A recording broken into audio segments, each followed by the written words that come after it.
자, 근막경선 해부학 외측선 파트를 한번 시작해 보려고 합니다. 자, 첫 번째 페이지부터 이제 그림과 같이 한번 글을 한번 읽어볼 건데요. 일단은 외측선의 역할과 기능에 대한 이야기부터 한번 시작을 해볼게요. 자, 외측선은 자세적으로 앞과 뒤의 균형을 맞춰줄 뿐만 아니라 근육들의 이제 경로를 보다 보면은 외측선이라는 말처럼 좌우의 이제 균형뿐만이 아니라 이제 다른 표면 경로들 간의 힘 조절 기능까지 함께하고 있기 때문에 저희가 이제 앞에서 봤던 이제 또는 표면 후방선과 또는 표면 전방선 간의 이제 균형을 조금 더 맞춰주는 게 외측선이라고 하고요. 자, 그리고 특히나 시상면에서의 굴곡과 신전 동작이 조금 더 원활하게 잘 나오기 위해서는 이렇게 외측선에서의 안정성도 무조건적으로 필요하다고 볼 수가 있어요. 그래서 자, 주된 움직임을 이제 다시 한번 더 언급을 해볼 텐데, 자, 외측선이라는 이름처럼 이렇게 외측 굴곡을 만들어내는 데에 기여를 하고 있긴 하지만 몸통의 측면 움직임에도 조절하는 기능을 갖고 있고요. 또는 이제 몸통의 회전 움직임에 대한 기능까지도 담당을 하고 있어요. 그래서 지금 저희 오른편에 적혀 있는 글처럼 이제 몸통과 하지의 외부 안정화 시스템으로 협응하고 있다는 거, 내부 안정화 시스템을 저희가 신부 전방선 파트에서 다시 볼 수 있고요. 자, 마찬가지로 몸통의 측면 굴곡, 고관절의 외전, 발의 외반과 특히 관여를 하고 있습니다. 자, 외측선과 연관된 보상 패턴을 한 번 더 읊어볼 건데, 자, 발목의 회내, 그리고 회외, 발목의 족배 굴곡의 제한, 그리고 내반슬과 외반슬, 고관절의 내전 제한, 요추 측만증, 그리고 흉곽의 측면 변이, 기울어진 거북목과도 연관이 깊습니다. 그래서 저희 발목의 움직임부터 하나씩 살펴보겠습니다. 자, 저희가 일단 발에서 구조를 먼저 살펴보시면 좋은데, 지금 보시는 그림은 이제 근막경선 해부학 교재에 나와 있는 그림은 사실 아니고, 저희 뉴만 기능해부학에 나와 있는 그림에 대한 이야기입니다. 일단 신용어로 나와 있기 때문에 일단 명칭을 외운다는 느낌보다는 모양 자체가 이렇게 생겼구나 정도 봐주시면 되겠습니다. 자, 일단은 보시면 색깔이 세 개로 나눠져 있는데 일단 분홍색으로 표현이 되어 있는 곳, 그리고 이제 파란색 계열의 어떤 하늘색 정도의 그림, 그리고 이제 보라색깔 계열, 이렇게 세 가지 부분으로 나눠지게 되는데, 발의 가장 뒷부분으로 이제 분홍 색깔로 표시가 되어 있는 부분은 저희가 흔히 발 뒤꿈치라고 부르는 게 이제 밑에 깔려 있고요. 자, 옆쪽에 있는 각종 면 그림을 보시면 분홍 색깔은 밑에 있는 층과 위에 있는 층 이렇게 두 가지로 나누어져 있어서, 아래쪽에는 이제 저희가 흔히 뒤꿈치라고 부르는 발꿈치뼈가 위치하고 있고요. 발꿈치뼈 위에는 목말뼈라는 게 있기 때문에 위아래 이렇게 두 개의 층으로 구성이 되어 있다는 거. 자, 그리고 이제 가운데는 저희가 이제 발바닥 뼈가 형성이 되어 있는데, 보시면 하나가 아니라 뼈가 이제 개수가 보시면 굉장히 많아요. 안쪽에 있는 부분에 큰 뼈를 발배뼈, 그리고 바깥쪽을 입방뼈, 그리고 안쪽에는 쐐기뼈라는 게 있는데, 쐐기뼈는 총 3개가 있어서 안쪽, 중간, 가쪽 총 5개의 뼈가 위치하고 있고요. 저희 외에 발바닥 내측 아치의 뒤쪽쯤, 뒤꿈치 앞쪽을 만져보시면 조약돌처럼 살짝 튀어나와 있는 뼈 만져보실 수가 있는데, 그게 이제 보통 발배뼈 안쪽 부분에 돌출되어 있는 지점이다 라고 봐주시면 되고요. 자, 그리고 발가락은 보시면 첫 번째 발가락은 총 3개의 뼈로 구성이 되어 있고요. 두 번째 발가락부터 다섯 번째 발가락까지는 총 4개의 뼈가 하나의 발가락으로 표현이 되어 있습니다. 자, 저희 나선선도 그렇고 신부전방선도 그렇고 이 발바닥, 이 바닥이 닿는 부분 또는 이제 근육의 자체가 연결되고 있는 지점, 뭐 줄넘기 이렇게 표현을 했던 적이 있었는데, 그 줄넘기를 형성하고 있는 부분이 보시면 이 발허리뼈 중에서 첫 번째 발허리뼈인 경우가 좀 많습니다. 그래서 외측선 같은 경우에도 지금 이 첫 번째 발허리뼈와 이 전체 발허리뼈, 다섯 번째의 허리뼈까지를 감싸서 지나고 있고요. 자, 그리고 나선선 같은 경우에도 저희 첫 번째 발허리뼈를 기준으로 해서 안쪽과 바깥쪽 이렇게 연결된 그림을 기억을 하실 겁니다. 자, 그래서 저희 지금 좀 중요한 랜드마크로서 첫 번째 발 허리뼈에 네모칸을 쳐놨는데 이 부분 기억을 해주시면 되겠고요. 가쪽 면의 어떤 그림을 살펴보시게 되면은 지금 관절이 크게 좀 세 가지를 나누고 있는데 자, 우리 뒤꿈치라고 알고 있는 이제 이 발꿈치 뼈와 그 위에 있는 목말 관절 사이에는 목말 밑 관절이라는 걸 형성하고 있는데 저희가 흔히 플렉스 할게요, 포인 할게요 또는 뒤꿈치를 뻗어볼게요 라는 큐닝을 쓸 때 움직이는 관절이 되겠습니다. 자, 그리고 목말 종아리 관절이라고 되어 있는 게 저희가 흔히 알고 있는 사람들이 얘기를 하는 그 발목이라는 곳에 해당이 될 거고요. 자, 그리고 자, 요 분홍색과 파란색을 나누는 곳이 가로 발목뼈 관절이라고 되어 있는데 저 부분에서 저희가 오늘 보게 될 뭐 발아치가 높아졌어요 또는 발아치가 낮아졌어요 이런 움직임들이 발생되는 곳이 될 겁니다. 자, 그럼 지금 보시면은 이 발가락 쪽에는 표시가 되어 있는 관절이 없는데요. 자, 저희가 흔히 발목을 움직여야지 할 때 발가락을 들어서 발등의 움직임을 가져가시는 분이 계신데 표면 전방선에서 아마 잠깐 이야기가 나왔을 거예요. 자, 보시면 발가락에는 해당하는 관절이 없기 때문에 뒤쪽에 나와 있는 세 가지의 관절의 움직임이 일어나지 않거나 너무 많이 일어났을 때 보상작용으로 발가락이 움직인다는 것을 추측할 수 있는 그림이 되겠습니다. 자, 저희 그림을 다음으로 한번 지나가 볼 건데요. 자, 어딘지 헷갈려 하실 분들이 분명히 계실 것 같아서 실제 발 그림에다가 저희 이제 해골 모형을 직접 덮어서 어딘지 추측하기가 좀 쉽게 만들어 놨는데요.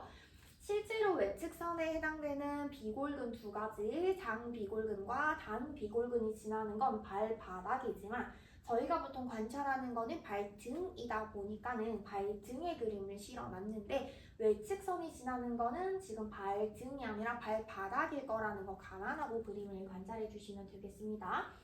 자, 그럼 저희가 흔히 무지의 반증이 있어요 라고 하는 게 여기 부분인데요.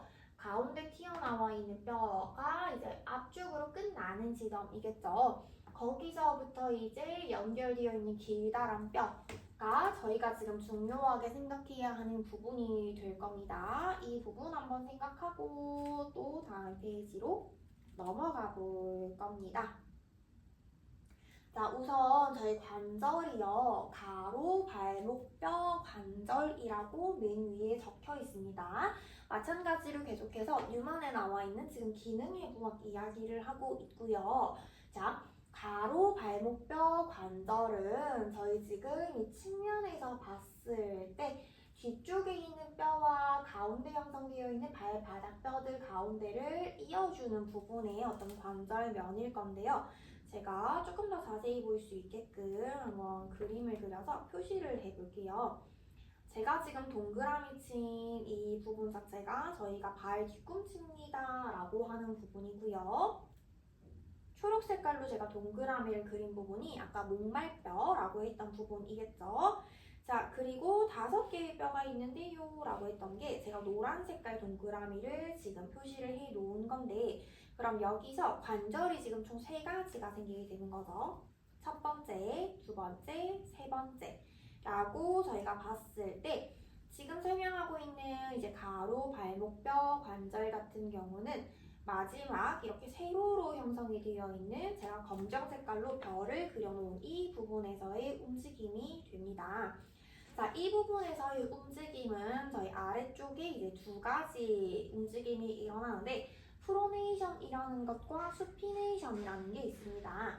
자, 프로네이션이라는 거는 저희 흔히 엎드려 있는 것 같은 어떤 형상. 자, 수피네이션이라는 거는 뒤침이라는 건데 뒤로 돌아가는 거라서 배를 천장으로 보이게 이제 천장 보고 누워 있는 거라고 생각을 해주시면 돼요. 이게 팔에서 사실 이해하는 게 조금 더 쉬운데 수피네이션이라고 해서 뒤침이라는 거는 흔히 아랫팔을 손바닥이 천장 볼 수 있게 딱 들고 있는 거. 자, 배면이 천장을 바라볼 수 있게 되어 있는 거고요. 자, 엎침, 프로네이션이라는 거를 이제 손에서 생각을 해보면 손바닥이 아래를 향하고 손등이 천장을 볼 수 있게 엎드려 있는 것과 같은 형상입니다. 자, 프로네이션. 그럼 저희 엎침이라는 움직임은 저희 이제 등이 천장을 보이게, 손등이 천장을 볼 수 있게끔 되어 있는 거다 보니까 더 엎드린 어떤 모양처럼 되려면 발아치 안쪽이 내려가면서 발의 바깥쪽이 천장으로 살짝 들리는 것 같은 모양, 평발의 움직임을 조금 더 가깝게 생각을 해주시면 되는데요. 자, 저희가 평발이라는 움직임을 에벌전, 자, 가쪽 들림, 이거 신용어죠. 가쪽 들림이라고 되어 있는데 이 움직임만 지금 나와 있는 게 아니라요. 보시면 약간 팔자 걸음을 걷는 것처럼 발이 바깥쪽으로 이렇게 열려 있는 것까지 포함이 되어 있는 움직임이 되겠습니다. 자, 이러한 움직임들이 지금 제가 아까 별표 그림을 치면서 세로로 검정색 선을 그어놓은 여기 관절 부분에서 지금 일어나는 현상이 될 건데요. 자, 외측선 저희가 아직 자세히 보지는 않았지만은 외축선이 짧아지면서 하지의 윗부분으로 끌어올리는 방향의 힘선이 형성이 되면은 지금 보시는 것처럼 가로 발목뼈 관절에서 엎침의 어떤 움직임이 발생할 수가 있게 됩니다. 자, 심부 전방선과 외측선은 하지 이제 발 부분에서 서로 약간 반대 방향의 힘선을 형성을 하다 보니까 반대 움직임인 뒤침, 아치가 높아지면서 요족의 어떤 움직임과 가까워지는 발의 모양을 형성할 수가 있게 됩니다. 자, 이제 봐야 하는 관절이 바뀌는데요. 목말 및 관절이 되겠습니다.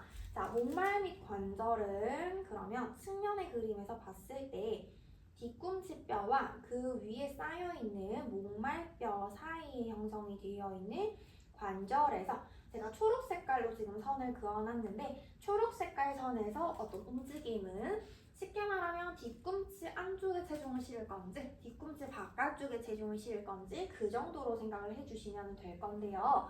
자, 밑에 이제 움직임이 조금 더 자세히 나와 있는데 가운데 제가 빨간색으로 지금 네모칸을 쳐놓은 그림이요. 외측선이 단축되었을 때 이제 해당이 된다고 하는데 외측선은 이제 하지의 측면에 있는 근육일 거잖아요. 자, 발바닥 안쪽에서부터 발바닥 바깥쪽 비고를 향해서 짧아지는 방향이 되면은 발 안쪽 하치가 바닥으로 내려가면서 발 바깥쪽 라인이 천장 쪽으로 살짝 뜨면서 마찬가지로 평발의 모양을 형성을 하게 되는데 그렇게 되면 이제 뒤꿈치 안쪽이 조금 더 밑으로 내려오게 되면서 뒤꿈치 안쪽에 체중을 싣고 있는 것처럼 보일 수가 있게 되죠. 그래서 저희 3포인트 또는 4포인트의 발에 어떤 체중을 실는 지점에 대한 티칭을 하실 때 뒤꿈치도 안쪽에 힘을 주셔야지 되는지 뒤꿈치 바깥쪽에 힘을 주셔야 되는지를 잘 설명해 주시면 좋은데 이런 케이스에는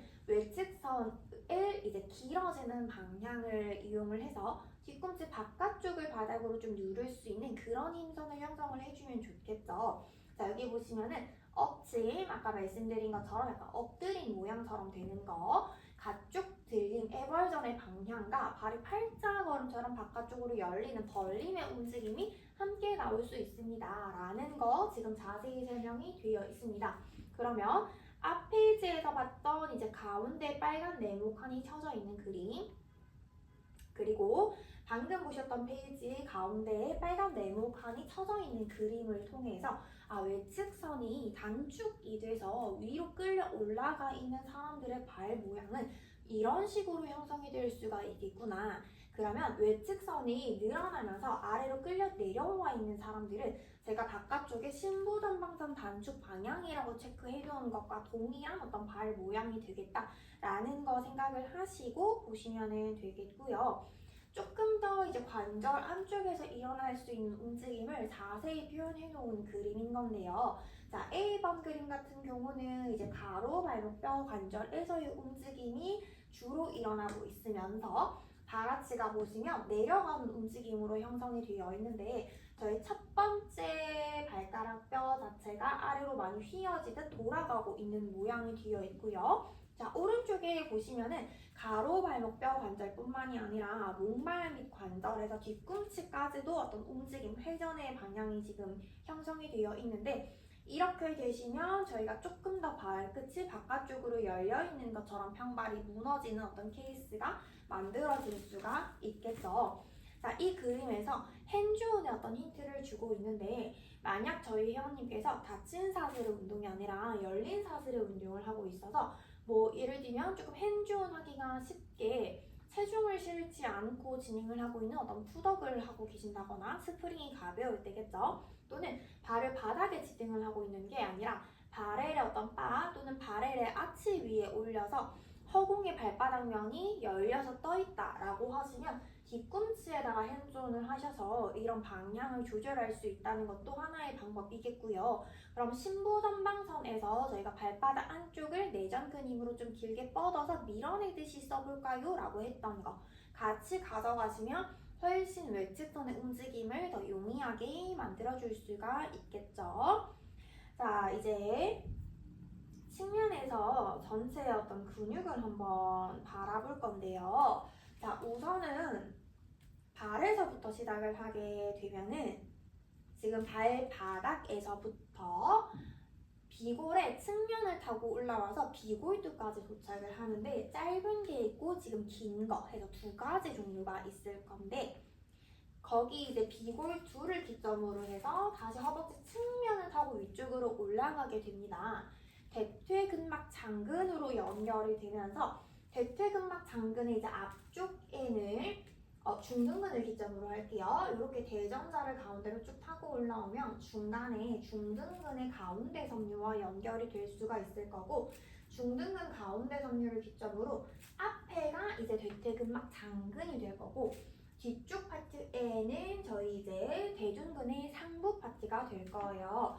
자, 위에서부터 내려가는 방향으로 다시 정리를 해볼게요. 가운데는 중둔근의 측면 섬유가 있고요. 뒤쪽에는 대둔근의 상부 파트 섬유, 앞쪽에는 대퇴근막 장근, 근육이 해당되는 부분이 있을 겁니다. 자, 그리고 대전자를 기점으로 이제 비골두까지 장경인대라고 하는 인대가 길게 형성이 되어 있어서 어떤 Y자 모양을 형성을 하고 있을 거예요.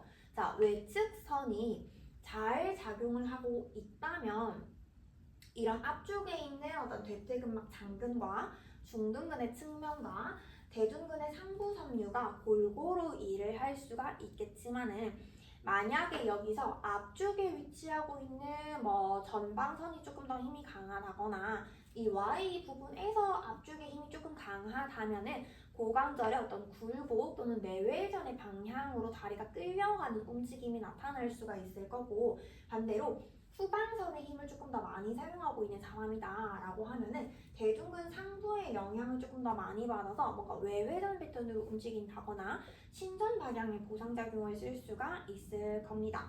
자, 여기에서 외측 복삭은 저희가 흔히 옆구리라고 얘기를 하는 외내 복삭을 떠올려 주시면 되실 건데요. 자, 여기서의 내복사근은 조금 더 허리 뒤편으로 좀 더 가까이 위치를 하고 있을 거고요. 외복사근 같은 경우는 저희가 딱 생각하는 그 옆구리 라인을 떠올려 주시면 될 겁니다. 거기서 갈비뼈 사이사이에 모두 존재를 하고 있는 갈비뼈 안쪽에 있는 외늑강근과 내늑강근이 있을 거고요. 그 위로 이제 올라가게 되면 목 앞쪽에 있는 흉쇄유돌근과 두판상근이 존재를 하게 됩니다. 이렇게 측면에 근육이 있는데 계속해서 보시다 보면은 측면에 있는 근육이기 때문에 고관절의 뭐 외전 내지 발아치가 안으로 무너지면서 바깥쪽이 들리는 이 움직임도 사실 옆으로 가는 움직임이잖아요. 외반의 움직임. 그리고 옆구리이기 때문에 몸통이 옆으로 기울어지는 움직임만을 지금 역할에 담당을 하고 있을 것 같지만 사실 근육을 하나씩 따져보자면 거의 대부분이 회전의 어떤 역할을 담당을 하고 있거든요. 그래서 솔루션도 마찬가지고 평가도 마찬가지고 측면의 어떤 움직임을 당연히 볼 거고 당연히 저희는 사용을 할 거지만은 회전의 움직임을 여기서 많이 다루게 될 거고 그래서 나설선을 절대 빼놓고는 갈 수 없는 어떤 역할을 하고 있다는 거 기억을 해 주시면 됩니다. 자, 지금 두 개의 서로 마주보고 있는 그림을 같이 봐주셔야지 되는데요. 바구니 역금이라고 되어 있고 조금 더 저희가 일반적으로 많이 보는 어떤 패턴은 운동화 끈의 리본 저희 이렇게 크로스로 왔다 갔다 약간 이제 운동화 끈을 묶잖아요. 마치 운동화 끈을 묶어놓은 것처럼 이 어떻게 엮여져 있는 모양이 형성이 되어 있다라는 거를 지금 볼 겁니다. 저희가 이제 오프라인 시간에 이 부분을 다루면서 체크를 했었는데 많이 헷갈려하는 부분들이었어가지고 제가 조금씩 설명을 같이 드려볼 겁니다. 자, 일단 대전자에 제가 표시를 하나 했습니다. 대전자 아래는 수직의 어떤 움직임으로 근육 결이 형성이 되어 있기 때문에 대전자 아래로는 엮여있는 부분은 없고 일자로 주행이 되고 있을 겁니다. 자, 대전자에서 AS-IS를 향해서 점성이 하나가 연결이 될 거고요. 자, 그럼 중간에서 지금 앞쪽으로 가고 있는 방향이죠. 자, AS-IS에서요 12번째 갈비뼈쯤, 자, 정확하게 12번째 갈비뼈의 후면을 랜드마크로 삼는다기보다는 그쯤이라고 봐주시면 됩니다. 근육은 넓게 부착이 되어 있다 보니까 정확한 한 지점을 점으로 삼는 거는 지금 아니에요. 자, 12번째 갈비뼈의 뒤쯤으로 연결이 될 거고요.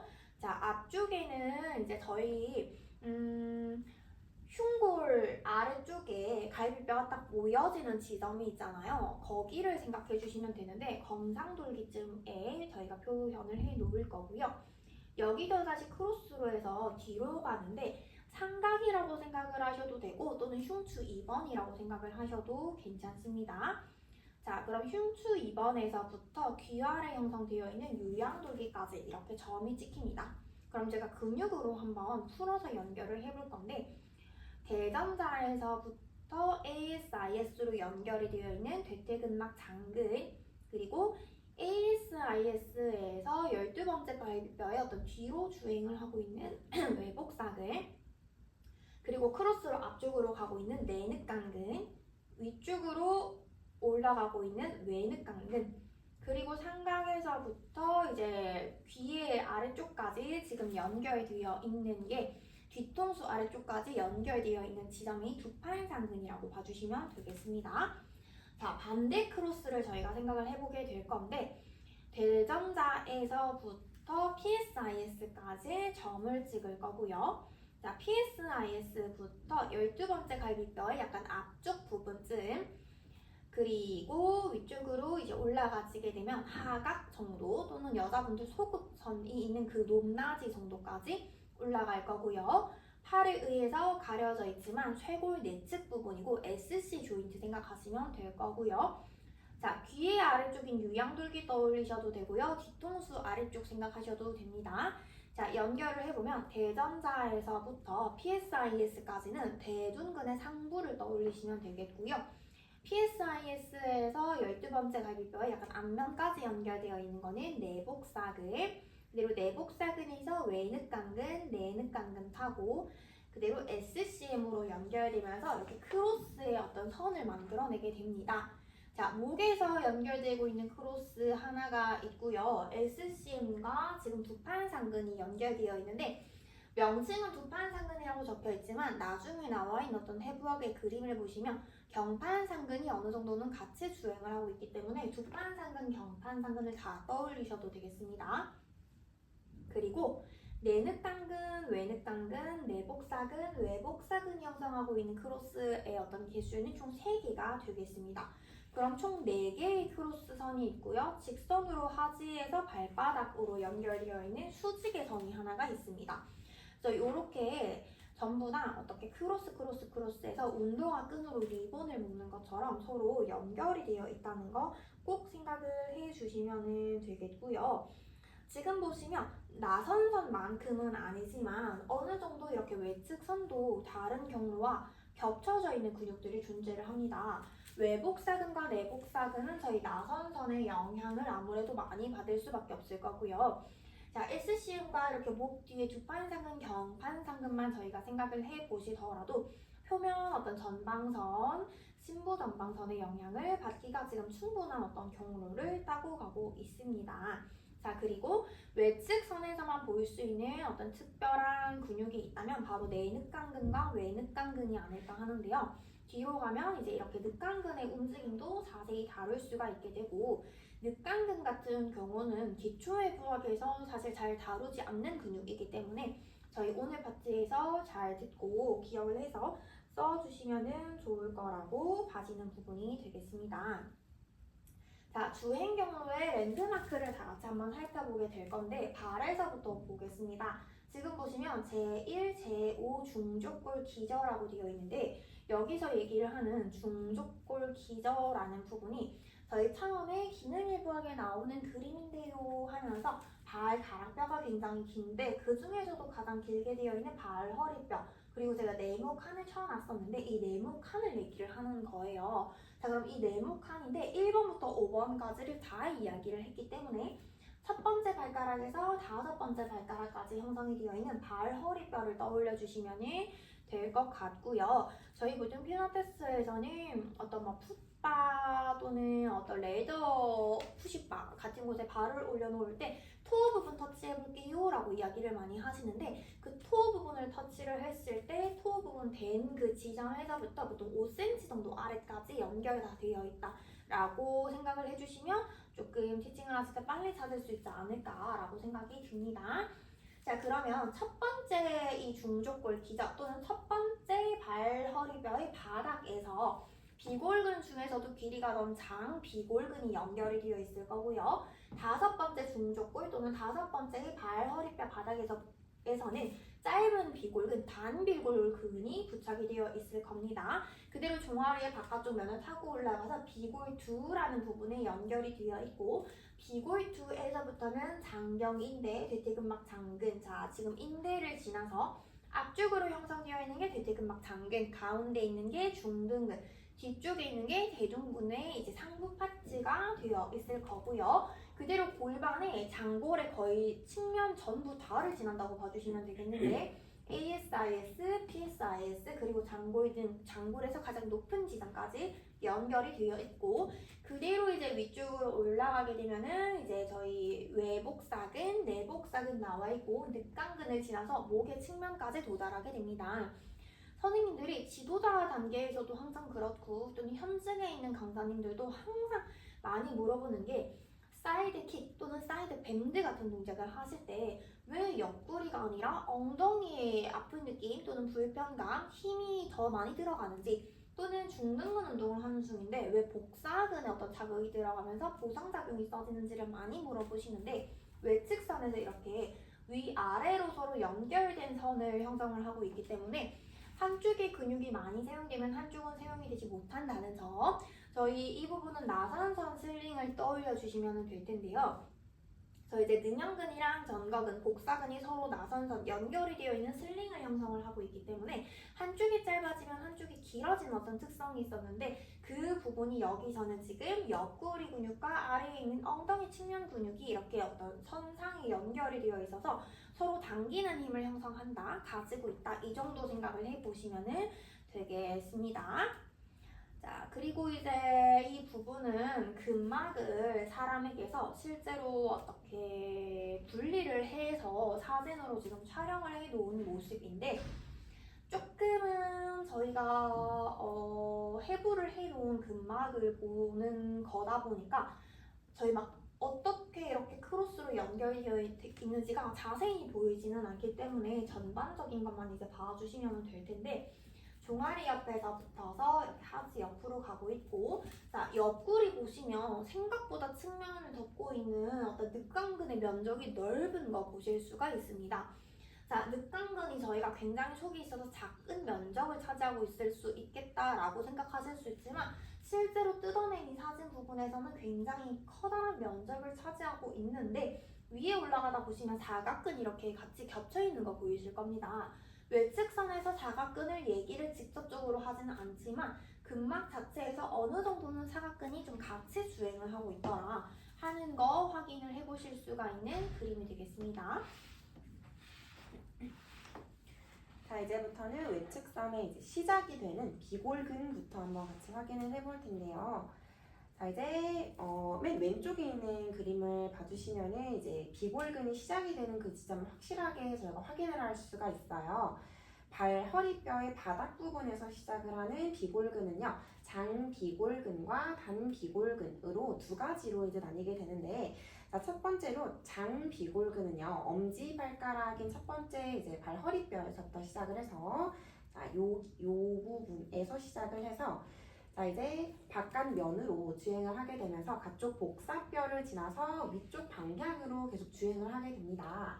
자, 그리고 조금 더 비교적 짧은 단비골근은 새끼 발가락인 다섯 번째 이제 발 허리뼈의 바닥부터 시작을 해서 마찬가지로 이제 가쪽 복사뼈를 지나서 위쪽으로 함께 주행을 하게 됩니다.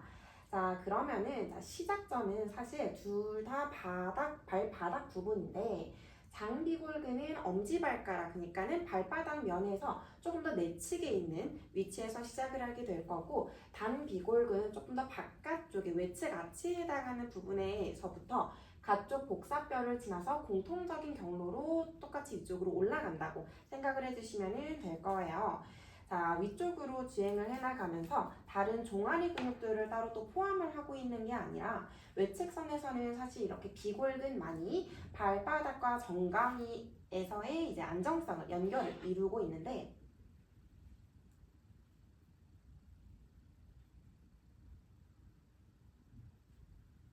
자, 외측선에서는 비골근이 시작점을 이루고 있기 때문에 비골근을 이제 어떻게 사용하느냐가 외측선에서의 안정성을 함께 좌우할 수가 있다고 봐주시면 됩니다. 자, 그리고 단비골근은요, 정강이뼈에서의 이제 중간 지점에서 끝이 나게 되지만은, 자, 보시게 되면은 장비골근은 위쪽으로 쭉 주행을 하게 되면서 비골두까지 연결을 함께 이어가고 있어요. 자, 마찬가지로 이렇게 비골근의 그림을 보시면은 둘 다 공통적으로 가쪽 복사뼈를 지난다는 것을 볼 수가 있겠는데, 자, 발의 외측을 지난다는 그 사실 하나만으로 여기서 추측을 해볼 수 있다는 점은요.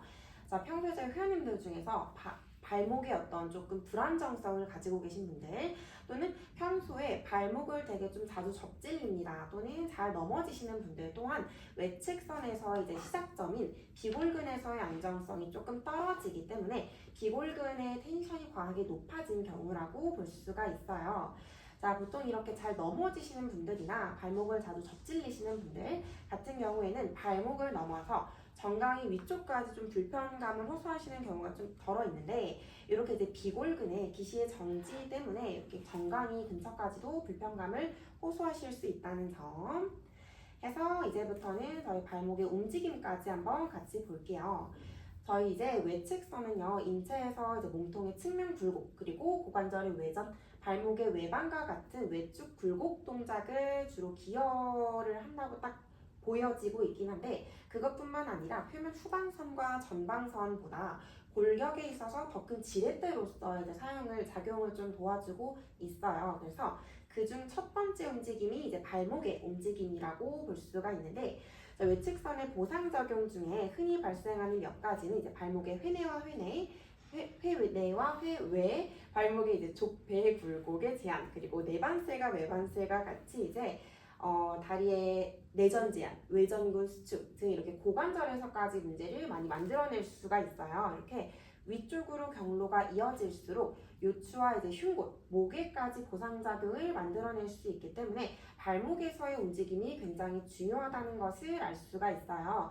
후에 저희가 이 부분은 구체적으로도 다시 한 번 더 만나게 되긴 할 텐데, 저희가 다른 경로에서랑 마찬가지로 또 거북목까지 연결이 되는 부분이기 때문에 발목의 역할이 꽤 중요하다는 것을 같이 한번 확인해 볼게요. 자, 그리고 이런 발목의 움직임을 그렇다면 가장 많이 사용하는 때가 언제인가를 같이 한번 상상해 보셔야 할 텐데, 바로 저희가 일상생활에서 많이 사용하는 보행 시에, 걸음을 걸으실 때, 걷고 뛰는 동작에서 이런 발목의 움직임이 원활하게 이루어져야 되는데, 움직임이 어느 정도 제한이 된다는 것은 저희가 이제 기존에 앞에서 봤던 이제 다른 경로들에서 마찬가지로 또 다른 보상작용이나 또 다른 어떤 문제점을 만들어낼 수 있는 요소가 될 수가 있고요. 자, 그러므로 이제 올바른 보행을 하지 않는 분들은, 또는 올바르게 이제 발목의 움직임을 만들지 않는 보행 패턴을 갖고 계신 분들은 결과적으로 이제 무릎을 지나서 고관절, 허리, 흉추, 경추에까지도 또 다른 문제점들을 많이 야기할 수가 있습니다. 자, 이렇게 비골근이 발바닥이 내측에서 중족골 복합체, 발허리뼈의 복합체부터 시작을 하게 될 텐데 비골근이 이렇게 타이트해질 경우에는 외측 아치가 들리게 되면서 내측 아치의 스트레스를 많이 받게 됩니다. 자, 그 경우를 저희가 흔히 발의 평발, 아치가 무너졌다, 내측 아치가 무너졌다고 이야기를 하게 될 텐데 사실 이렇게 지금 그림에 보고 있는 왼쪽에 있는 그림과 그리고 오른쪽에 있는 그림 모두 비골근에서의 컨디셔닝이 필요한 상태이기는 합니다. 자, 맨 왼쪽에 있는 그림은요, 비골근이 너무 과하게 늘어나져 있기 때문에 내측 아치가 과하게 들려 있고, 반대로 저희 외측 아치는 바닥 방향으로 너무 많이 무너져 내려 있는 모습을 확인할 수가 있고요. 가장 이제 오른쪽에 있는 그림은 비골근이 과하게 수축, 단축 방향으로 사용이 되고 있기 때문에 내측 아치가 무너져 있고, 반대로 이제 외측 아치는 천장 방향으로 끌려 올라간 모습을 확인할 수가 있어요. 자, 그러면은 이렇게 왼쪽과 오른쪽의 모습 두 가지 다, 이 두 케이스 모두 다 발목에서의 문제점을 만들어낼 수 있고, 요거는 이제 위쪽으로 올라가게 되면서 경골상과라고 하는 그 부분까지도 불편감을 만들어낼 수 있다는 것을 저희가 확인을 할 수가 있습니다. 자, 이제부터는 정강이를 지나서 이제 더 많은 위쪽 경로를 연결지어서 한번 확인을 해볼 텐데, 자, 비골근에서 위쪽 방향으로 주행을 하다 보면은 허벅지까지 연결되어 있는 그림을 확인해 보실 수가 있어요. 자, 외측선은 비골근 다음으로 이제 장경인대의 아래쪽, 뒤쪽 섬유와 결합을 하게 될 텐데요. 나선선 파트를 이제 공부해 보신 선생님들께서는 조금 헷갈리실 수 있는 요소 중에 하나가 요 장경인대인데, 장경인대에 제가 그려볼게요.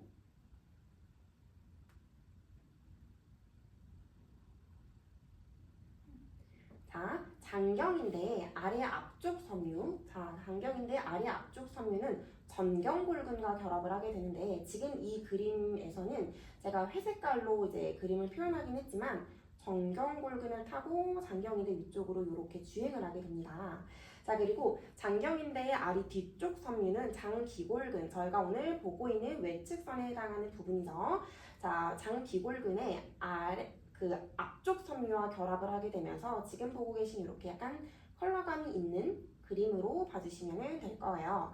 자, 장비골근은 근데 이제 나선선의 하지 파트에 해당하는 부분에서도 함께 봤었는데 거기서 봤을 때에는 나선선의 이제 장비골근은요 뒤쪽 섬유가 대퇴 이두근과 함께 결합을 하게 되면서 마찬가지로 지금 밑에 종아리 부분에서 빨간색으로 표시되어 있는 이 그림에서부터 뒤에 이제 허벅지 뒷면에 회색깔에 해당하는 부분에 이제 근육 대퇴 이두근과 결합을 하게 됩니다. 자, 그러면은 근육의 패턴 자체가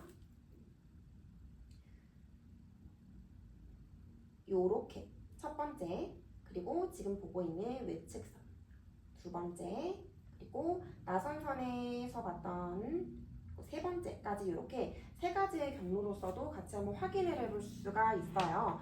자, 그렇다면은 저희가 요거는 사실 조금 헷갈리실 수 있는 요소이긴 하지만 시퀀스적으로는 저희가 외측선의 하지 파트와 나선선의 하지 파트 부분을 섞어서 사용해 주시면은 훨씬 더 어떤 좀 구성이 좋은 시퀀스를 만들어낼 수가 있고, 자, 그리고 발목에 어떤 불안정성을 가지고 계신 분들 또는 무릎 관절을 지나고 있기 때문에 무릎에서도 어떤 좀 안정성이 필요하신 분들에게도 이런 혼합적인 시퀀스를 적용해 보시면은 경로 간의 영향까지도 고려해 볼 수 있는 시퀀스가 완성이 될 거예요.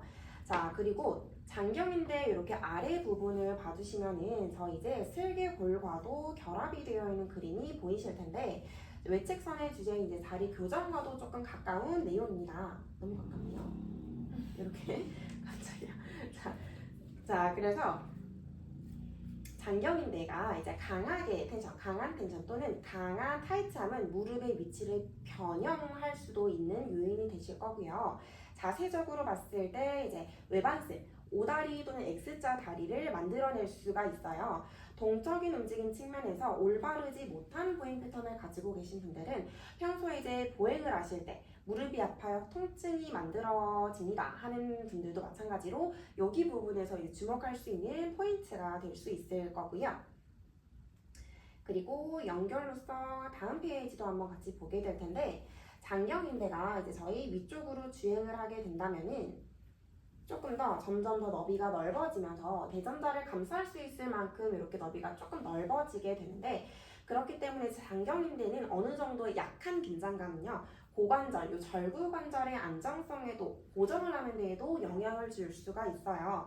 자, 근데 하지만 이제 장경인대이기 때문에 저희가 조절을 할 수는 없어요. 그래서 어느 정도 조금 중력의 영향이나 또는 체중의 부하, 여러 가지 이제 스트레스가 고관절에 계속해서 영향을 주기 때문에 이런 영향을 장경인대로는 저희가 조절을 할 수가 없기 때문에 여기서 저희가 같이 조절을 할 수 있었던 게 이제 대둔근의 상부 섬유 그리고 중둔근까지도 같이 한번 볼 수 있는데 또는 대퇴근막장근까지도 함께 확인할 수가 있어요. 자, 그렇다면 반대로 요거 역할을 살짝 바꾸어서 약한 둔근의 기능은 연결성의 영향으로 대퇴근막 장근을 타이트하게 하고요.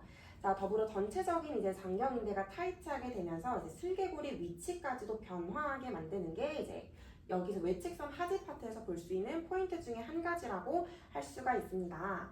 저희가 이제 배부해드린 교재에서는 외전근이라고만 적혀 있기 때문에 외측선이 이제 고관절의 외전에만 영향을 준다고 생각하실 수가 있지만은 보행 시에 저희가 내전을 막아주는 역할로서도 작용을 할 수가 있어요. 그래서 걸음을 걸으실 때 고관절의 내전을 막기 위해서 발이 바닥에 닿고 지면에서 안정성을 찾기까지 외측선에서의 기능은 반드시 필요하다는 것을 한번 확인할 수가 있고요.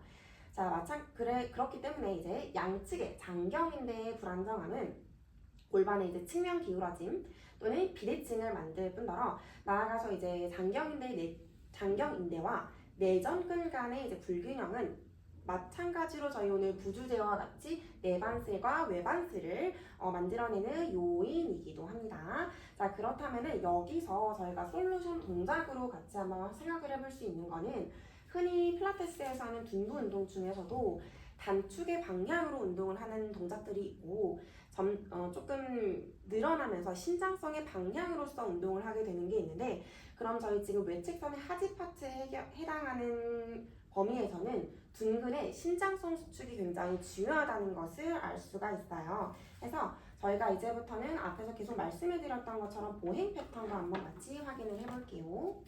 자, 이제 보행 패턴에서 고관절의 내전이 어떻게 일어나는 건지 한번 체크를 먼저 해볼 건데 보행을 하실 때 저희가 보행을 하지 않을 때는 외측선에 특히 하지의 엉덩이 파트가 근육이 짧아지게 되면 다리를 벌리게 될 거고 근육이 늘어나면 다리를 모으게 될 거예요. 자, 그런데 저희가 보행을 하실 때 고관절이 내전이 된다는 거는 외전의 기능을 충분히 하지 못한다고 이제 생각을 해보시면 될 건데 자, 제가 가운데에 어떤 수직선을 한번 그어볼게요. 자, 일단 가운데가 지탱을 하고 있는 뒷발의 기준으로 한번 선을 그어보겠습니다.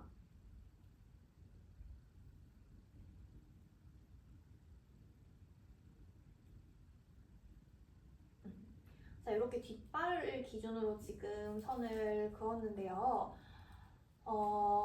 왼쪽 제가 손으로 표현을 하고 있는 이 여기 그림에서는 보시면 가운데 선이 비교적 치고를 지나고 있는 거 확인 가능하고요. 그런데 왼발이 지금 조금 더 많이 닿여 있는 바깥쪽에 있는 그림을 보시게 되면은 이 수직선에서 골반이 조금 더 멀어져 있는 거 확인 가능합니다. 그러면 왼쪽 골반이 옆으로 밀려서 빠져 있다라고 저희 표현할 수가 있을 것 같고요. 빠져있는 이제 왼쪽 골반을 기점으로 생각을 해본다면 왼쪽에 이제 골반의 옆쪽의 거리와 발의 안쪽 거리가 서로 지금 멀어졌기 때문에 저희는 이제 고관절이 내전됐다.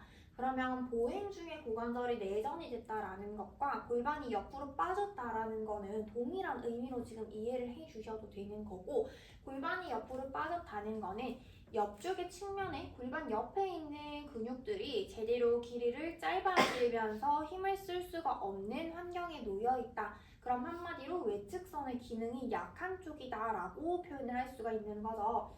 그럼 지금 보는 그림에서는 오른발이 체중을 지탱을 했을 때보다는 왼발로 체중을 지탱했을 때 골반이 옆으로 밀리고 있기 때문에 왼쪽 이 옆에 있는 어떤 근막선의 기능이 좀 떨어진 게 아닐까라고 추측이 가능한 부분이고요. 그 다음 또 화지에서 볼 수 있는 게 저희 발의 기능이죠. 자, 측면에서 보셨을 때 발의 위치를 조금 더 확인을 더 잘할 수가 있는데 두 가지 케이스를 보여드릴 겁니다. 자, 지금 보는 그림에서 확인할 수 있는 거는요. 뒤쪽에 있는 다리 그리고 지탱해서 발끝에 체중을 실어서 차내면서 다시 앞으로 다리를 옮기는 순간을 관찰을 하는 건데요. 자, 지금 보는 사진에서는 저희가 발등을 몸통 쪽으로 당겨내는 어떤 플렉스 방향의 각도가 그렇게 좋게 나오는 그림은 사실 아닙니다. 자, 그리고 아래에서 보는 패턴은 좀 다른 관점에서의 이야기인데 지금 사진이 조금 흐려서 저희 화면에서는 보이지 않을 수 있는데 PDF 파일에서는 충분히 잘 보이실 겁니다. 마찬가지로 플렉스의 움직임이 잘 나오지 않아서 생기는 게 발가락을 지금 들어 올리고 있는 움직임을 사용을 하고 있는데 아무래도 표면 전방선의 사용이 좀 과하다고 볼 수가 있겠죠. 자, 뒤에 나오는 그림을 저희가 미리 한번 볼 건데 좀 다른 케이스의 이야기가 될 겁니다. 어쨌든 똑같이 저희 외측선의 뻣뻣함 때문에 발목의 움직임이 충분치 않고 특히나 플렉스의 움직임이 지금 잘 나오지 않고 있습니다. 그걸 지금 대체하기 위해서 지금 보는 그림은 저희 발을 바깥쪽으로 벌려서 팔자 걸음인 것처럼 보이게 이건 발에서만 지금 보는 거죠. 발이 그렇게 움직이고 있고요.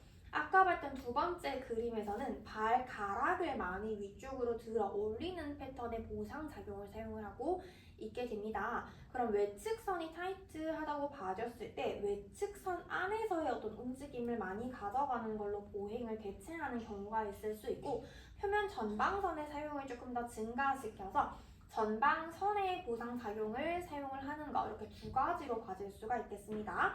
그럼 정리를 한번 해보자면은 골반이 옆으로 빠지는 것 자체가 외측선의 사용이 충분하지 않은데 보상작용으로 끌어다 쓸 수가 있는 게 외측선 자체의 어떤 기능을 더 많이 사용을 하기 위해서 외측선의 골반 파트 대신에 정강이 파트의 움직임을 조금 더 증가시킬 수 있게끔 하는 거. 그러면 이제 발아치가 안으로 무너지다 못해서 팔자처럼 발이 바깥쪽으로 열리게 되는 거.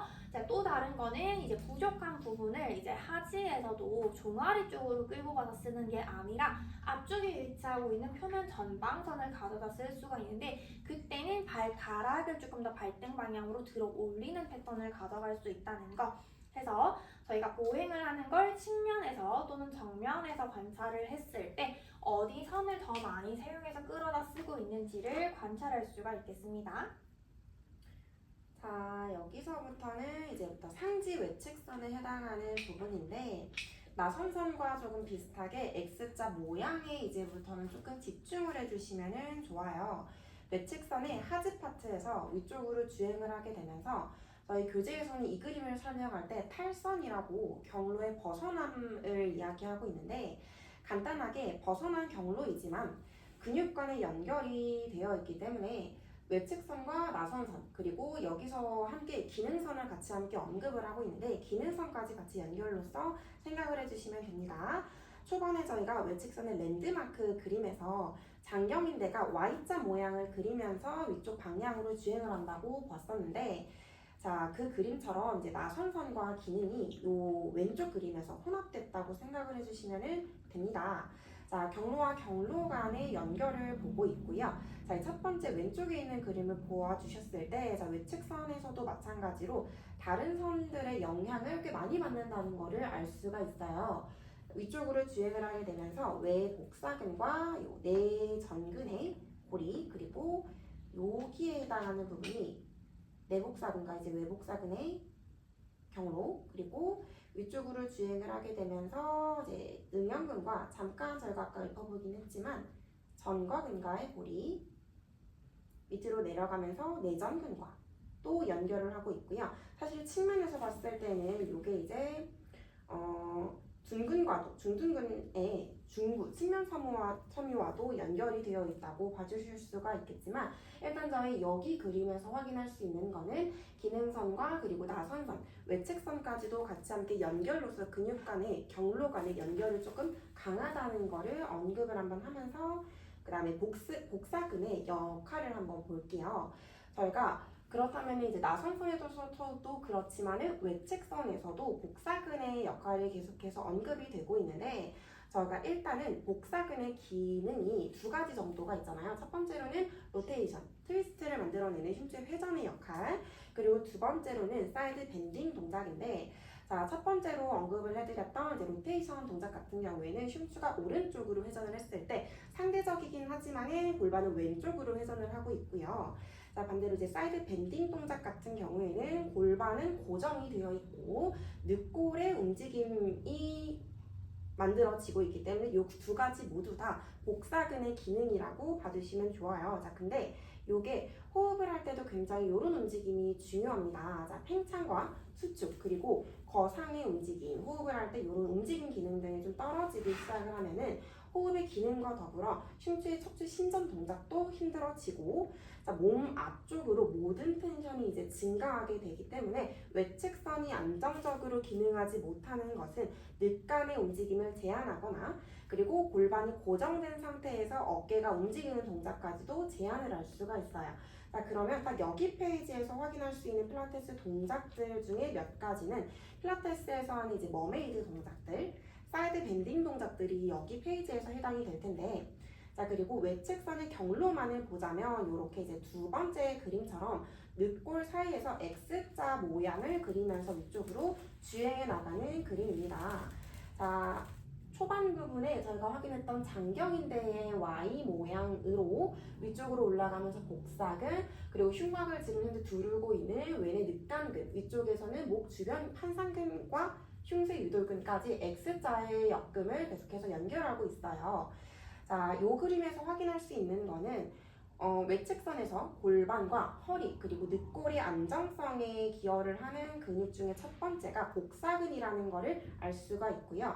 장골능에서부터 시작되는 외복사근은 장골능의 바깥 가장자리에 부착이 되고 있고요. 내복사근은 장골능의 위쪽 부분에 부착을 하게 되면서 자, 어떻게 보면 골반의 전방경사 또는 후방경사 같은 기울기와도 연관이 굉장히 깊다는 것을 알 수가 있어요. 또 이제 앞에 페이지에서부터 말씀드렸던 것처럼 왼의 복사근이 그림으로 보면 사실 여기에서 조금 더 이해가 쉬우실 텐데 왼의 복사근이 이렇게 허리에서 X자 모양을 엮는 것처럼 흉곽 위쪽으로 올라가게 되면은 외늑간근과 내늑간근이 흉곽에서 어떤 촘촘하게 X자 모양을 똑같이 연결을 이루고 있습니다. 복사근이 허리에서의 X라면 늑간근은 갈비뼈 사이에서의 X. 자, 외복사근이 전상장골극 ASIS부터 시작을 해서 11, 12번 갈비뼈에 부착을 하게 되고요. 내복사근은 그 PSIS부터 시작을 해서 늑골 앞쪽까지 연결을 하게 되면서 비슷하게 이런 움직임 패턴들이 왼의 늑간근에서도 앞쪽 뒤쪽으로 연결이 계속해서 비스듬하게 이어지고 있다는 것을 볼 수가 있어요. 자, 마찬가지로 저희가 왼의 늑간근을 또 이렇게 따로 확인을 한번 해볼 건데 내 늑간근은요 비교적 몸통의 앞쪽 그리고 위쪽으로 주행을 하게 되고요. 외 늑간근은 비교적으로 이제 몸통의 뒤쪽 그리고 위로 계속해서 주행을 하게 됩니다. 두 근육들이 합쳐지게 되면 이렇게 가운데에 있는 그림처럼 흉곽을 안정적으로 메꾸고 있는 모습을 확인해 보실 수가 있는데 늑간근은 다른 큰 근육들처럼 저희가 의도적으로 움직이기에 좀 힘든 부분이 있기 때문에 반드시 저희가 강화를 시키실 때에는 호흡을 통해서 강화를 해야 한다라고 교재에도 기재되어 있습니다. 다시 말해서 저희가 호흡의 기능이 좀 떨어지시는 분들, 호흡 시 이제 흉곽의 팽창과 수축이 잘 나오지 않는 분들은 왼의 복사근의 기능까지도 같이 함께 떨어뜨린다는 것을 확인할 수가 있고요. 자, 흉곽을 넘어서 조금 더 위쪽으로 주행을 하게 되면 목 근육을 함께 확인할 수가 있어요. 요게 이제 외측선에서 가장 위쪽 부분에 해당하는 X자 역금 중 마지막인데 요 역근을 이제 두판상근과 흉쇄 유돌근이라고 합니다. 여기 왼쪽에 있는 그림입니다. 자, 표면 전방선과 표면 후방선에서 와도 마찬가지로 여기 목에서가 문제가 발생이 시작이 된다면은 아래 방향으로 끌려 내려가는 방향이 된다면 늑간근은 흉곽을 조금 더 바닥으로 끌어내리는 역할을 하게 되고요. 자, 그렇게 됐을 때 호흡의 제한까지도 문제가 발생을 하게 됩니다. 자, 외측선에서의 흉쇄 유돌근의 대응근으로는 두판상근이 될 텐데요. 자, 이 두판상근이 같이 이제 흉쇄유돌근이 과하게 타이트해질 때 뒤쪽으로 함께 조금 더 그 타이트해지는 거를 막아주는 역할로서 상세 균형을 맞춰준다고 상상해 주시면 되고요. 요 목 근육마저도 사실 저희가 보행하실 때 올바른 외측선의 움직임을 만들어낼 때 기여하고 있다는 것을 알고 계시면 좋을 것 같아요. 자, 특히 이제 보행 중에 몸통이 이제 회전하는 동안에서도 아래에서 이렇게 큰 움직임을 만드는 동안에 저희가 원격 수용기라고 하는 보통 이제 눈과 귀 또는 이제 시선들의 영향들을 안정적으로 고정시켜 주는데 요 흉쇄 유돌근과 두판상근 양쪽 오른쪽 왼쪽과의 이제 근육들이 계속해서 수축과 이완을 반복을 하게 됩니다. 자, 추가적으로 마찬가지로 다른 경로이기는 하지만은 오른쪽에 있는 그림과 같이 견갑 거근과 승모근의 이제 후두 흉쇄 부분이 함께 이제 비슷한 안정성을 가져오기도 하는데 요 근육 같은 경우에는 이제 왼쪽에 있는 그림보다는 조금 더 심부에 있는 근육입니다. 자, 그래서 목에서도 마찬가지로 이제 저희 두판상근과 흉쇄 유돌근뿐만이 아니라 승모근의 이제 후두 흉쇄 부분과 견갑 거근까지도 외측선에서의 안정성을 함께 도와주고 있다고 봐주시면 됩니다. 자, 마찬가지로 요번에는 남성분의 사진을 볼 수가 있는데 요로 이제 앞선 페이지에서 봤던 것처럼 앞에 목에서의 문제는 아래 지금 몸통 흉곽과 이제 골반 밑에 있는 체형까지도 변형을 만들어내게 되는데 이 남성분 같은 경우에는 흉쇄 유돌근이 과하게 타이트해짐과 동시에 뒤쪽에 후면부에 있는 그 조금 더 속에 있는 견갑 거근은 뒤에서 좀 많이 늘어나져 있는 상태입니다. 다른 곳에서의 이제 근육 긴장들이 편근을 과하게 늘어나게 한 케이스이고요. 자, 지금 이 사진에서 판단해 볼 수 있는 거는 목의 굴곡을 만들어내는 이제 그 흉쇄 유돌근이 과하게 타이트해짐으로 인해서 목의 편근인 이제 견갑 거근이 과하게 늘어나져 있는 케이스라고 봐주시면 좋아요. 그래서 마찬가지로 이 케이스도 경추의 안정성이 깨진 상태라고 봐주시면 되고요. 외측선의 경로상 발목의 문제는 이렇게 목에까지도 영향을 줄 수 있다는 거. 반복적으로 저희가 매 파트마다 거북목이 언급이 되고 있지요.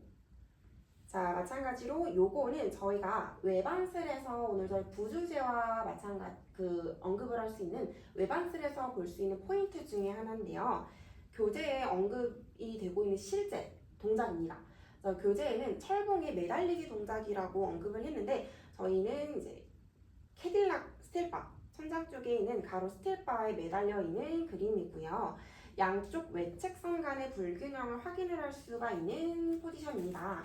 이렇게 매달림을 동작을 만들어냈을 때 한쪽 다리가 더 위쪽 방향으로 끌려 올라가거나 또는 머리가 한쪽으로 기울어지는 케이스가 여기 외측선에서의 불안정성이라고 봐주시면 될 텐데, 자, 그럼 저희 여기 사진에 있는 선생님 같은 경우에는 오른쪽 상지 외측선이 단축 패턴을 만들고 있고요. 자, 그리고 왼쪽에 있는 하지 외측선에서의 단축 패턴을 만들고 있습니다. 자, 그러면 솔로선 동작으로 저희가 확인해 볼 수 있는 거는 머메이드 동작 또는 사이드 밴딩 동작, 그리고 더불어서 호흡까지도 같이 연결을 해주시면은 좀 더 외측선에서의 이제 교정 효과까지도 같이 한번 확인을 할 수가 있고요. 저희가 한 5개 정도 외측선에서의 분리를 따로 해볼 수가 있는데, 첫 번째로는 머리와 목의 멀어짐, 두 번째로는 목과 흉곽의 멀어짐, 세 번째로는 이제 갈비뼈들은 서로 벌어짐, 네 번째로는 허리가 늘어나면서 장골능과 멀어지는 것, 마지막으로는 장골능과 대전자까지가 멀어지는 동작인데, 이 동작을 저희가 필라테스에서는 체어에서 하는 머메이드 동작이라고 상상해 주시면 훨씬 이해가 빠르실 것 같아요. 자, 여기 페이지부터는 제가 이제 인스타그램에 카드뉴스를 업로드했던 것과 같은 그림인데, 나선선의 경로와 외측선의 경로를 함께 확인해 볼 수 있는 그림입니다. 자, 나선선과 외측선을 저희 지금 초반부터 계속해서 함께 엮어서 언급을 해드리고 있는데 제가 공통된 경로, 공통된 근육들을 하나씩 표시를 해볼게요. 첫 번째로는 환상근, 그리고 내복사근, 외측복사근, 내복사근, 그리고 대퇴근막 장근과 장경인데 기골근, 그치죠? 이렇게 사실 생각보다 겹치는 근육들이 꽤 많은 게 눈에 확실히 보일 거예요.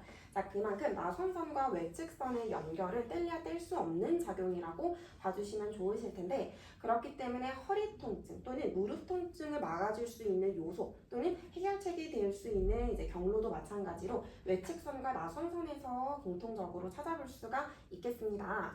자, 이렇게 한 발을 내디드실 때 둔부와 대퇴근막 장근을 잘 사용하시면서 복사근을 통해서 힘줄 회전을 도와주고 마찬가지로 시선을 고정했기 때문에 원격 수용기로서 판상근까지 작용하는 보행이 통증 없는 건강한 보행이라고 볼 수가 있고요. 자, 보행과 마찬가지로 이렇게 외내 늑강근까지도 같이 한번 확인을 해볼 텐데 외내 늑강근은요 이렇게 앞에서 봤던 것처럼 매 걸음마다 상부 보완적으로 흉곽을 감았다 풀었다 함으로써 스프링처럼 동작을 만들어낸다고 볼 수가 있어요. 왼발을 앞으로 내디딜 때 흉곽은 왼쪽으로 회전이 됐고요. 오른쪽 그때 이제 오른쪽 외늑강근과 왼쪽 내늑강근이 수축을 하고 있고요. 요 동작이 반복을 하게 되면서 보행을 이렇게 건강하게 만들어지면서 탄성 반동이라는 움직임을 몸에 이제 저장을 하게 됩니다. 자, 그리고 오른쪽에 있는 그림을 잠깐 봐주시게 되면은 늑골과 이제 장골 등을 결합하는 근육 중에 요방형근을 같이 한번 확인해 볼 수가 있는데 유일하게 이제 외측 굴곡을 조절하는 위치에 놓여 있는 근육입니다. 마찬가지로 이제 외측선의 일부는 또 아니지만 하지만 긴장이 된다면은 요방형근도 마찬가지로 긴장이 된다면 외측선에까지 악영향을 줄 수가 있다는 것을 확인해 볼 수가 있고요. 자, 그 다음 페이지로 넘어가게 되면은 이제 약간 조금 연령이 좀 있으신 남성분의 사진 그림과 조금 비교적 연령대가 좀 낮으신 남성분의 사진을 같이 볼 수 있습니다.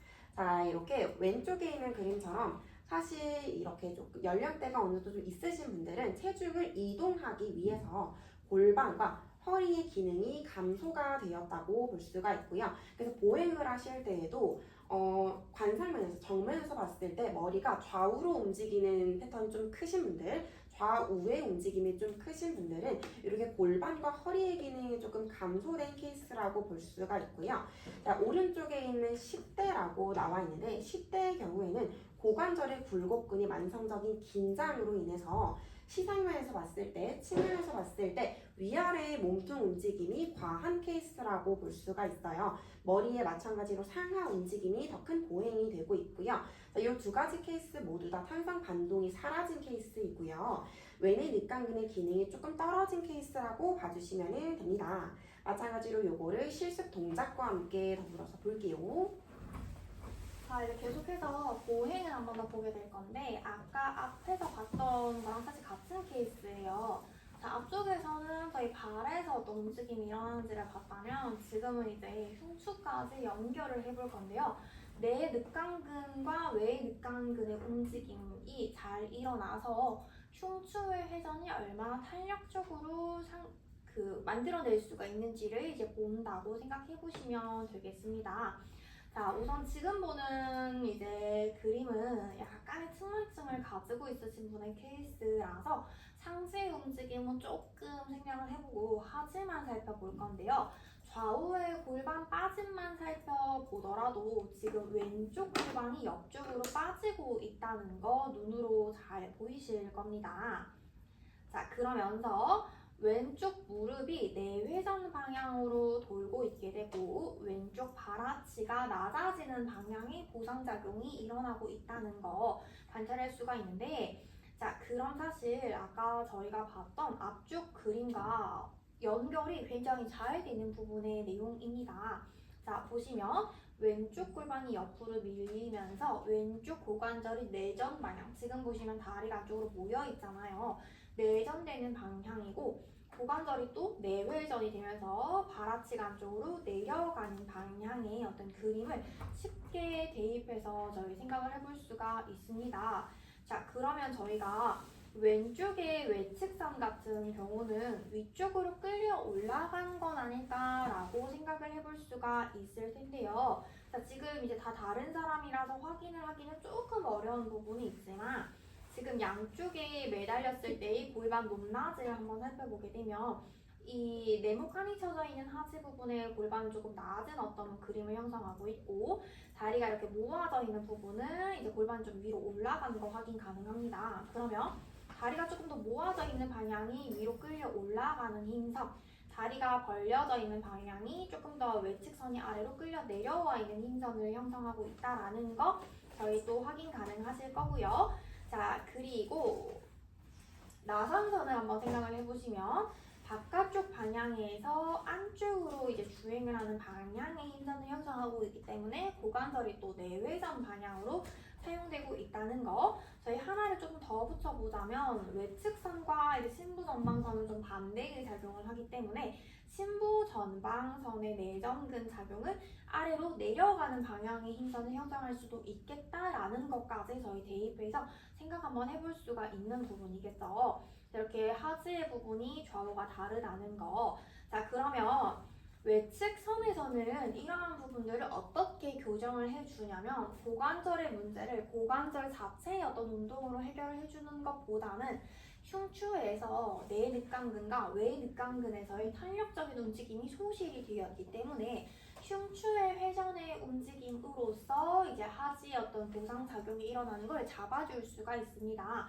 자, 그럼 저희가 보통 하지의 어떤 스쿼트나 런지의 움직임, 보행과 비슷한 어떤 움직임을 가져갈 때 하지만 운동을 시켜주시는 경우가 있는데 그런 런지, 워킹 런지 같은 동작들, 스쿠터 같은 동작들 진행을 하실 때 하지만 움직이는 게 아니라 흉추를 충분히 회전하면서 팔의 움직임까지도 앞뒤로 흔들 수 있게끔 연결해주는 동작이 필요한데요. 자, 똑같은 그림을 한 번 더 보게 될 건데 다른 사람이죠. 약간 두 분의 케이스가 조금은 다르거든요. 자, 지금 보시면 양쪽 중에서 우선 어느 쪽으로 골반이 더 많이 빠지는지를 보시게 되면 왼쪽으로 빠지는 것보다는 오른쪽 측면으로 골반이 밀리고 있는 거 확인 가능하실 겁니다. 자, 그러면서 오른쪽 골반이 측면으로 밀리고 있다라는 거는 오른쪽 고관절이 다시 내전 방향으로 사용되고 있다는 거겠죠. 자, 그러면서 자, 오른쪽 고관절이 내회전 방향으로 사용되면서 오른쪽 발아치가 조금 더 낮게 형성이 되고 있다는 거. 자, 지금 보시는 거는 저희 정적 분석이 아니라 동적 분석이기 때문에 보행 시에 관찰되는 패턴이고요. 다른 움직임 또는 정적 분석에서의 결과는 다르게 나올 수도 있다는 거 감안을 해주세요. 지금은 보행 분석만을 관찰하고 있게 됩니다. 자, 상지로 올라가 보시게 되면 양쪽에 어느 발이 앞쪽으로 나오던지 간에 지금 관찰하고 있는 저희 앞에 앉아 계시는 소영 선생님 같은 경우는 흉곽 자체가 전부 다 왼쪽 가슴이 뒤로, 오른쪽 가슴이 앞으로 나와 있는 거 확인 가능하실 거고요. 팔이 움직이고 움직이지 않는 거를 관찰해 보면 어느 쪽 다리가 앞이고 어느 쪽 다리가 상체가 회전을 하던지 간에 왼손은 계속 비슷한 위치에 있으면서 왜요? 본인 못 보고 웃기다고 하셨죠? 자, 오른팔만 앞뒤로 흔들고 있는 거 관찰 가능한데요.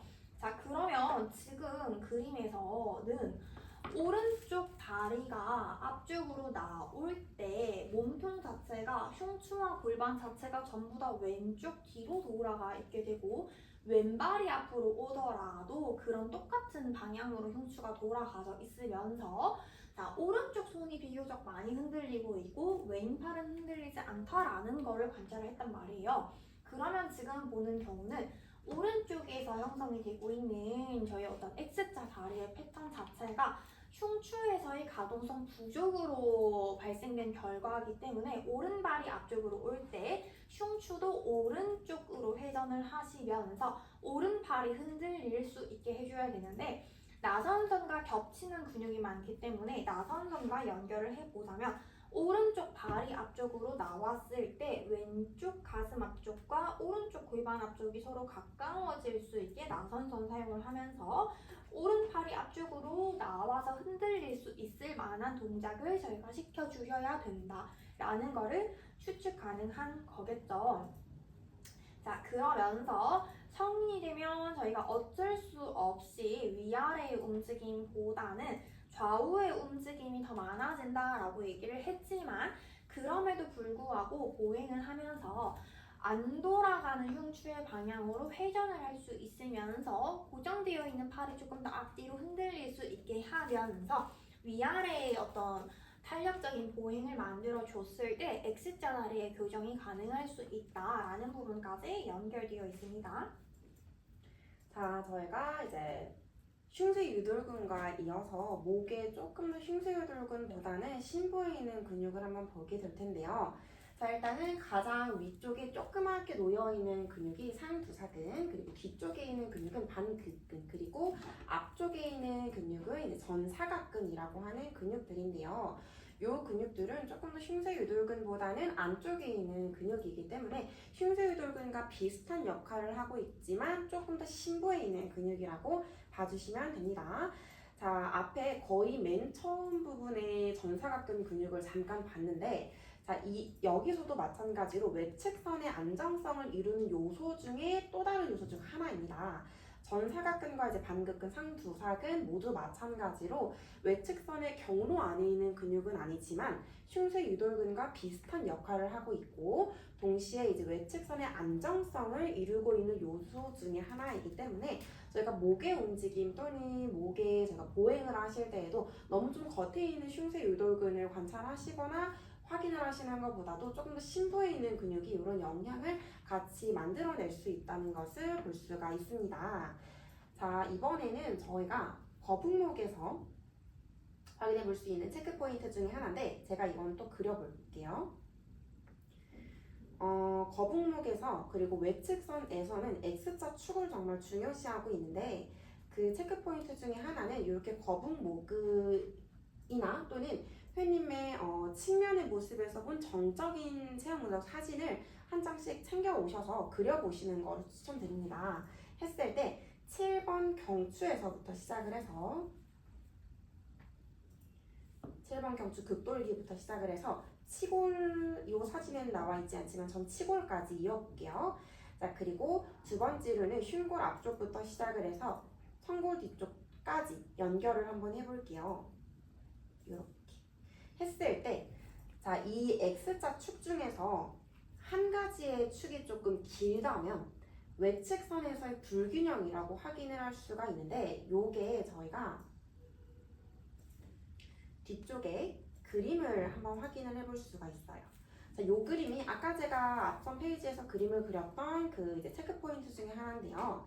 자, 지금 보시면은 첫 번째로 경추 7번의 극돌기부터 시작을 해서 치골 앞쪽까지 이어지는 패턴 하나, 그리고 앞쪽 흉골에서부터 시작을 해서 천골 뒷면까지 이어지는 X자 축을 이렇게 그었을 때 양쪽 패턴의 길이가 조금 차이가 나시는 분들은 외측선에서의 불균형이라고 확인을 할 수가 있습니다. 자, 그래서 여기 세 가지의 체형 패턴을 한번 살짝 봐주시면은 A번 그림을 봐주시면 그 첫 번째 그림은요, 저희가 일반적으로 외측선에서의 균형이 좀 맞아요 하는 그 패턴입니다. X자 축의 균형이 앞뒤쪽 다 맞아 있기 때문에 저희가 비로소 이제 좀 외측선에서의 불균형이 없는 안정성이 잘 이루어져 있는 체형이라고 봐주시면 되고요. 두 번째로는 이제 흉골이 천골 방향으로 좀 같이 내려가져 있는 케이스이기 때문에 그럼 이 케이스 같은 경우에는 이렇게 짧아진 케이스가 되겠죠. 저 조금 과장시켜서 그림을 그려볼게요. 자, 그리고 세 번째로는 저희가 좀 밀리터리 포스처라고 하는 군대식 자세라고 하는 체형인데 골반의 전방 경사와 더불어서 천골을 좀 앞으로 당기고 가슴을 내밀고 있는 패턴을 가지고 계신데, 자, 그럼 이 체형을 가지고 계신 분들은 앞쪽 흉골부터 천골까지 이어져 있는 선이 조금 길고 뒤쪽은 좀 짧아진, 좀 없나요? 짧아진 요런 케이스라고 봐주시면 됩니다. 자, 그림에는 없지만 저희가 심한 구분 등을 가진 회원님들도 마찬가지로 흉골과 천골이 너무 가까이 좀 무너진 체형을 가지고 계시고요. 그런 체형을 가지고 계신 분들은 무조건적으로 이제 외측선에서의 안정성이 필요한 체형이라고 봐주시면 됩니다. 저희가 마지막으로 이 동작은 오프라인 강의에서 소개해드렸던 실습 동작 중에 하나인데 기본적인 바렐에서 하는 사이드 밴딩 동작을 좀 더 변형시킨 동작입니다. 자, 첫 번째로는요. 사이드 밴딩 동작에서 그냥 저희가 가쪽 굽힘을 만들어서 대각선까지만 내려가는 게 아니라 전체적인 이제 외측선을 전체적으로 원활하게 사용을 하기 위해서 어느 정도 웨이브 동작을 넣은 모습인데 첫 번째로는 허리부터 내려가서 다시 허리부터 올라와 주시는 거 또는 경추부터 내려가서 다시 경추부터 웨이브를 타고 올라와 주시는 동작입니다. 자, 이런 동작이 사실 지금 발목의 움직임과 그리고 고관절의 이제 내전 그리고 복사근과 마찬가지로 이제 목 위쪽에 늑간근 그리고 목 위쪽에 있는 근육들까지도 함께 사용을 하고 있기 때문에 외측선 경로 안에서의 모든 근육을 사용할 수 있는 동작이라고 봐주시면 되고요. 실제 레슨에 적용할 수 있는 가장 좋은 동작 중에 하나이기 때문에 선생님들도 이 동작은 한 번씩 레슨에 많이 적용해 보셨으면 좋겠습니다. 자, 이렇게 저희가 외측선 파트도 마무리 한번 해볼게요.